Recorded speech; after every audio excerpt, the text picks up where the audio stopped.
Hello friends, electrical channel में आपका बहुत बहुत स्वागत है। आज मैं आपको सीलिंग फैन से रिलेटेड एक बहुत ही काम की बात बताने वाला हूँ। जब हम नया पंखा रिवाइंड कर देते हैं तो उसमें अक्सर आपने देखा होगा 2 महीने 4 महीने 6 महीने बाद दिक्कत ये आती है कि जो हमारी सप्लाई जो कनेक्शन होते हैं वह जो अक्सर जो है जल जाते हैं।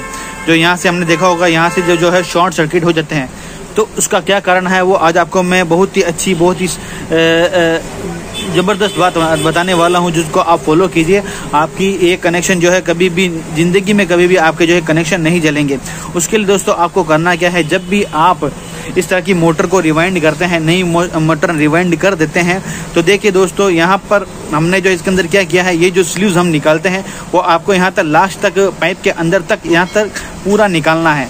इससे होता है दोस्तों कि जब भी अगर हमारा मशीन में या मोटर में जो है हमारा अगर कैपेसिटर वीक रहता है या फिर जो है हमारा बेरिंग जाम रहते हैं, तो मशीन जो हमारी जो मोटर होती है वो जो ज़बरदस्ती जो है घूमने लगती है, जो गर्म हो जाती है। गर्म होने के कारण जो है ये हमारे जो पेपर जो अंदर लगे होते हैं, इंसुलेशन पेपर, वह जो है हार्ड हो जाते हैं, सूख जाते हैं। और उसके साथ साथ मोटर की वाइंडिंग वायर जो होते हैं वो भी गर्म हो जाते हैं और ये तार भी जो है गर्म होके जो है सूख जाते हैं।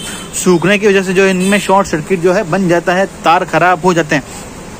तो इसके लिए आपको करना क्या है, जब भी आप मोटर रिवाइंड नहीं करें, अगर आपको एक कनेक्शन जलने से बचाना है तो आपको इसके अंदर 3 काम करने होंगे। सबसे पहला आपको ये करना है कि ये जो स्लीव्स है हमारी लास्ट तक लगानी है। दूसरा, आपको इसको कैपेसिटर चेंज करना है। और तीसरा, आपको बेरिंग्स नए लगाने हैं। अगर कोई भी सीलिंग पंखा हो, अगर आप ये तीनों काम इसके अंदर कर देंगे तो आपकी ज़िंदगी में कभी भी इसके अंदर शिकायत नहीं आने वाली है।